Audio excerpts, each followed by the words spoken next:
ಪಾಠ ಹೇಳ್ಕೊಡ್ಲಾಗ್ತಿತ್ತು. ಅದ್ರದ್ದೊಂದು ಕಲ್ಪನೆಯನ್ನ ನಾವು ಹೆಂಗೆಂಗೋ ಯಾವುದೋ ಉದಾಹರಣೆ ಕೊಟ್ಟು ಹೇಳೋದು ಬೇಡ ಅಂತ ನನ್ನ ಅಭಿಪ್ರಾಯ. ಈ ಸ್ಕೂಲಿಗೆ ಕರ್ಕೊಂಡ್ಬಂದ್ರೆ ನೋಡಿ ಗುರುಕುಲ ಅಂದ್ರೆ ಹೀಗೆ ಇತ್ತು ಅಂತ ತೋರಿಸ್ಬೋದು. ನಾವು ಫಸ್ಟ್ ನೋಡಿದ್ವಲ್ಲ ಕುಟೀರ, ಆ ಕುಟೀರದಲ್ಲಿ ಹೇಳ್ದಂಗೆ ಮೇಡಮ್ ಹೇಳ್ದಂಗೆ ಹಂಚಿನ ಬದಲು ಹುಲ್ಲಿರ್ತಿತ್ತು, ಅಷ್ಟು ಬಿಟ್ರೆ ಮತ್ತೆಲ್ಲ ಅದೇ ಹಾಗೆ. ನಾವೀಗೆಲ್ಲ ನೋಡಿದ್ವಿ, ಹಣ್ಣಿನ ಮರಗಳಿರ್ಬೋದು, ಔಷಧಿ ಗಿಡಗಳಿರ್ಬೋದು, ಅಥವಾ ಶಾಲೆಯಲ್ಲಿ ವಾತಾವರಣನೇ ತಗೊಂಡ್ರೆ ಒಂಥರ ಇದು ಈಗಿನ ಕಾಲದಲ್ಲಿ ನಡೆಯೋ ವೈಜ್ಞಾನಿಕ ಶಾಲೆ ತರ ಅನ್ಸಲ್ಲ, ಹಿಂದಿನ ಕಾಲದ ಗುರುಕುಲದ ಅನ್ಸುತ್ತೆ. ಹಾಗೆ ಮಕ್ಕಳು ಕೂಡ ಅಷ್ಟೇ, ಅಷ್ಟೂ ತಯಾರು ಮಾಡಿದ್ದಾರೆ ಶಿಕ್ಷಕರು. ಇವ್ರ ಬಗ್ಗೆ ಹೇಳಲಿಕ್ಕೆ ಪದಗಳೇ ಸಾಕಲ್ಲ. ಯಾಕಂದ್ರೆ ನಾನು ಈ ತಾಲೂಕಲ್ಲೇ ಇದ್ದೆ, ಅಲ್ಲ ಈ ಶಿಕ್ಷಕರ ಬಗ್ಗೆನೇ ನಾನು ಹೇಳ್ತಿರೋದು. ಈ ತಾಲೂಕಲ್ಲೇ ನಾನು ಫಸ್ಟು ಕೆಲಸ ಮಾಡಿದ್ದು, ಇಲ್ಲೇ ಹತ್ತಿರದಲ್ಲೇ. ಅಂದಿನಿಂದ ನಾನು ರತ್ನ ಮೇಡಮನ್ನು ನೋಡ್ತಾ ಇದ್ದೀನಿ, ಅಂಬಿಕಾ ಟೀಚರ್ನ ನೋಡ್ತಾ ಇದ್ದೀನಿ. ಅವರು ಹೇಗೆ ಅಂದರೆ ಅವ್ರ ಮುಂದೆ ನಾವು ಸ್ವಲ್ಪ ಹೇಳ್ಕೊಳ್ತೇವೆ ಅಂದರೆ ಸತ್ಯ ಸಹ ಉದಾಹರಣೆ ಆಗ್ತಾರೆ. ಸರು ಕೂಡ ಅದಕ್ಕೆ ಹಾಗೆ ಇದ್ದಾರೆ ಅಂದ್ಕೊಂಡಿದ್ದೀನಿ. ಯಾಕಂದ್ರೆ ಇಲ್ಲಿ ಬಂದವರೆಲ್ಲ, ಯಾಕಂದ್ರೆ ಇವರು ಈಗಿದ್ಮೇಲೆ ಅವ್ರು ಅದನ್ನ ಫಾಲೋ ಮಾಡಲೇಬೇಕು. ಮತ್ತೆ ಇಲ್ಲಿ ಅಷ್ಟು ನನಗೆ ಅಷ್ಟು ಇಷ್ಟ ಆಯ್ತು. ನಾನು ಇವತ್ತಿಂದಲ್ಲ, ನಾನು ಹಳೆ ಸ್ಕೂಲಲ್ಲಿ ಇರ್ತಾ ಯಾವಾಗಿಂದಲೂ ಇಲ್ಲಿ ಬರ್ಬೇಕು ಅಂದ್ಕೊಂಡಿದ್ದೆ. ನಾನು ಒಂದ್ ದಿವಸ ಒಳಗ್ ಬಂದಿಲ್ಲ, ಹಾಗೆ ಇಲ್ಲಿ ಹೋಗಿದ್ದೀನಿ, ನೋಡಿದೀವಿ ಬಿಟ್ಟು ಒಳಗ್ ಒಂದ್ ದಿವಸನೂ ಬಂದಿರ್ಲಿಲ್ಲ.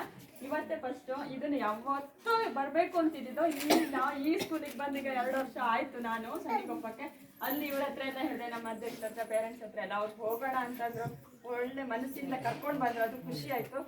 ಮತ್ತೆ ಇಲ್ಲಿ ಎಲ್ಲ ನೋಡಿದ್ವಿ ನಾವು. ಒಂಥರ ಮಕ್ಕಳದ್ದು, ನಾವೀಗ ಟಿಫನ್ ಮಾಡ್ತಾ ಕೂತಾಗ ಈ ದೇವಸ್ಥಾನದಲ್ಲಿ ಮಂತ್ರಘೋಷ ನಡೀತಾ ಇರುತ್ತೆ, ಈ ಕಡೆ ಪೂಜೆ ಆಗ್ತಾ ಇರುತ್ತೆ, ಮತ್ತೆ ಕೆಲವರು ಮಾತಾಡ್ತಿರ್ತೀವಿ. ರಿಯಲಿ ಹೇಳ್ತಾ ಇದ್ದೀನಿ, ನಂಗೆ ಹಂಗೆ ಅನಿಸ್ತಾ ಇತ್ತು. ಇಲ್ಲಿ ಕೂತ್ಕೊಂಡು ಟಿಫನ್ ಮಾಡ್ತೀನಿ. ನಂಗೆ ಆ ಟಿಫನ್ ಒಳ ಹೋಗಿದೆ ಗೊತ್ತಾಗ್ತಿಲ್ಲ. ಇನ್ನು ಹೇಳ್ಬೇಕಂದ್ರೆ ಸುಮಾರೇ ಹೊತ್ತು ಇರೋಣ ಅನ್ಸುತ್ತೆ. ನನ್ನ ಮಕ್ಕಳನ್ನ ಬಿಟ್ಟು ಬಂದ್ಬಿಟ್ಟಿದೀವಿ. ಈಗ ಅಮ್ಮ ಮನೆಯವ್ರ ಮಗುನ್ ಬಿಟ್ಟು ಬಂದಾಗ ಹೆಂಗ ಅನ್ಸುತ್ತೆ. ನನ್ನ ಮಗು ನೆನ್ಪಾಗ್ತಿಲ್ಲ, ಸತ್ಯ ಹೇಳ್ತಿದ್ದೀನಿ. ಅವಳು ಬಂದ ಅಲ್ಲೇ ಎಲ್ಲ ಇರ್ತಾಳೆ, ಆಗ್ತದೆ ನನಗೆ ಮನೇಲಿ. ನಾವು ಮಕ್ಳನ್ನ ಬಿಟ್ಟು ಬಂದಿದ್ದೀವ, ಮತ್ತೆ ಅವ್ರೇನು ಗೆಸ್ಟ್ ಟೀಚರ್ ಬಿಟ್ಟು ಬಂದಿದ್ದೀವಿ. ಅದು ಸಮಯದ ಅಭಾವ. ಇಲ್ಲಾಂದ್ರೆ ರಿಯಲಿ ನೀವು ಬೇಡ ಅಂದ್ರೂ ನಾವಿನ್ನೂ ಸ್ವಲ್ಪ ಇಲ್ಲೇ ಇರ್ತೀವಿ. ನಮಗೆಲ್ಲಕ್ಕಿಂತ ನಮ್ಮನ್ನು ಸ್ವಾಗತಿಸಿದ ರೀತಿ ಇರ್ಬೋದು, ಒಂಥರ ಖುಷಿ ಕೊಡ್ತು. ಒಂಥರ ಅಮ್ಮನ ಮನೆಗೆ ಹೋದಾಗ ಎಷ್ಟು ಖುಷಿ ಆಗತ್ತ ಆ ಥರ ಬಿಟ್ರೆ ನಾ ಎಲ್ಲೋ ಯಾವುದೋ ಊರಿಗೆ ಹೋಗಿದ್ದೀನಿ ಅಂತ ಅನಿಸ್ಲೇ ಇಲ್ಲ.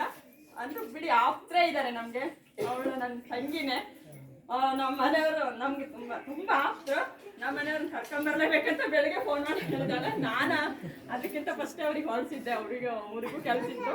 ನಿಮ್ಗೆ 12 ಗಂಟೆಗೆ ತಂದು ಬಿಡ್ತೀನಿ ಕಣ್ರಿ ಅಂತ ಕರ್ಕೊಂಬರ್ತಿದ್ದೀನಿ. 12:30 ಆಯ್ತು. ಇವರು ಅಧ್ಯಕ್ಷರು ಅಷ್ಟೇ ಖುಷಿಯಿಂದ ಬಂದರು. 2 ಟ್ರಿಪ್ಪು ನಮ್ಮನ್ನ ಈಗ ಕರ್ಕೊಂಡ್ಬಿಟ್ರು. ಮತ್ತೆ ನಾವು ಸ್ವಲ್ಪ ಜಾಸ್ತಿ ಆದ್ವಿ. ಮತ್ತೆ ಇನ್ನು ಏನೇನೋ ಹೇಳ್ಬೇಕು ಅನಿಸ್ತಿದೆ. ಟೈಮು ಇದ್ರೆ ನಮ್ಗೆ ಏನು ಬರ್ತಾ ಇಲ್ಲ. ತುಂಬಾ ಖುಷಿ ಆಯ್ತು ಮೇಡಮ್. ಮಕ್ಕಳ ಪರವಾಗಿ, ನಮ್ಮ ಪೇರೆಂಟ್ಸ್ ಪರವಾಗಿ ತುಂಬಾ ಧನ್ಯವಾದ. ಇರ್ಲಿ, ಇದೊಂಥರ ರೂಢಿ ಯಾಕೋ ನೀವು ಮಾಡ್ತಿದ್ಯಾ, ಅದೊಂಥರ ಮಳಿ ಆಗ್ತಾ ಇಲ್ಲ. ಈಗ ನಮ್ಮನ್ನ ನಾವು ಕಾಪಾಡ್ಕೊಳ್ಳುವ ಇದೆ. ನೀವು ನಮ್ಮನ್ನು ಕಾಪಾಡ್ಬೇಕು, ನಾವು ನಮ್ಮನ್ನು ಕಾಪಾಡ್ಬೇಕು. ಪ್ರೈವೇಟ್ ಅವರದ್ದು ನಮಗೆ ಸರ್ಕಾರಿ ಶಾಲೆಗಳು ನಾವೆಲ್ಲ ಬ್ರದರ್ಸ್ ಸಿಸ್ಟರ್ಸ್ ಒಟ್ಟಿಗೆ. ಈಗ ನಮ್ದೇನಿದೆ, ನೀವು ಎಷ್ಟು ಮಟ್ಟಿಗೆ ನೀವು ರಿಸೀವ್ ಮಾಡ್ಕೊಳ್ತೀರೋ gradually slowly day by day, ಹೇಗೆ ಹನಿ ಹನಿ ಗುರಿ ನಮ್ದು ಇದು ಸುಮಾರು 17 ವರ್ಷಗಳ ಕಾಲ. ಇದು ಆದ್ರೆ ಎಲ್ಲೂ ಹಿಂಸರಿಲಿಲ್ಲ. ಮಾಡೋದನ್ನ ಬಿಟ್ಟು ಆಗಲ್ಲ ಅಂತಿಲ್ಲ. 24 ಮಕ್ಕಳಿದ್ದಾಗಲೂ ಹೀಗೆ ಕೆಲಸ ಮಾಡ್ತೀವಿ, 46 ಮಕ್ಕಳು ಈಗಲೇ ಕೆಲಸ ಮಾಡ್ತೀವಿ. ಇನ್ನೂ ಹೋರಾಟ ಎಲ್ಲಿ ತನಕ? ಯಾಕಂದ್ರೆ ಹಾಗೆ ಹಣವನ್ನು ತೆಗೆದುಕೊಂಡು ಹೋಗ್ಬಾರ್ದು. ಮಕ್ಕಳಿದ್ದು ಪಾಠ ಮಾಡಿದ್ರೆ ನಮಗೆ ದಕ್ಕತ್ತೆ, ಇಲ್ಲಿದ್ರೆ ಎಲ್ಲಿ ದಕ್ಕತ್ತೆ? ಎಲ್ಲಿದೋ ನಮಗೆ ಎಲ್ಲಿ ದಕ್ಕತ್ತೆ? ನಾನು 24 ವರ್ಷ ಇದ್ದೀನಿ. ಹೌದಾ? ನೀವು 17 ವರ್ಷ ಇಲ್ಲ, ಫಸ್ಟ್ ಆಫ್ ಆಲ್. ಹಾಗಾಗಿ ಅದೆಲ್ಲೋ ಈ ಶಾಲೆ ಅದೇ ಎಲ್ಲಿ ಮನಸ್ಸಿರುತ್ತೆ, ಹಂಗಾಗಿ ನಾವು ಇಲ್ಲೇ ಇದ್ದೀವಿ. ಎಲ್ಲ ಆದ್ರೆ ಕ್ವಾಲಿಟಿ ವೈಸ್ ಕೊಡ್ಬೇಕಾದ್ರೆ ಇದು ಔಟ್ಡೋರ್ ಒಂದು ಸಣ್ಣ ಇದು ಪೇರೆಂಟ್ಸ್ ಎಲ್ಲ ಬಂದಿರೋದ್ರಿಂದ ಒಂದು ಮಾತು ಹೇಳಕ್ ಇಷ್ಟಪಡ್ತೀನಿ. ಇದು ಔಟ್ಡೋರ್ ಇದೆಯಲ್ಲ, ಇದನ್ನ ಇನ್ಫ್ರಾಸ್ಟ್ರಕ್ಚರ್ ಅಂತಾರೆ. So not important compare to indoor. ನಮ್ದು ಏನು ಲೆಸನ್ಸ್ ಕೊಡ್ತೀವಿ ಅದಕ್ಕೆ ಕಂಪೇರ್ ಮಾಡಿದಾಗ ಇದು ತುಂಬ ಬೇಕಾಗಿಲ್ಲ. ನಮ್ಮಲ್ಲಿ ಇಲ್ಲ ಅನ್ನುವಂಥ ಯಾವ ನೋವುಗಳು ಯಾರಿಗೂ ಬೇಕಾಗಿಲ್ಲ. What we inside we gave, ನಾವು ಒಳಗಡೆ ಏನು ಕೊಡ್ತೀವಿ, ಈಗ ಏನು ನಿಮ್ಮಲ್ಲಿ ಕೊಡ್ತೀರಿ ಅದು ಬೆಸ್ಟ್ ಥಿಂಗ್. ಬಟ್ ಇದೇನಂದರೆ ಟು ಅಟ್ರಾಕ್ಟ್ ದ ಕಮ್ಯುನಿಟಿನ ಅಟ್ರಾಕ್ಟ್ ಮಾಡೋಕ್ಕೆ. ಇದನ್ನು ನೋಡಿದ ತಕ್ಷಣ ಯಾರು ಬೇರೆಯವ್ರಿಗೆ ಸೇರ್ಸೋಣ ನಮ್ಮ ಮಗುನು ಅಂತ ಅನಿಸುತ್ತೆ.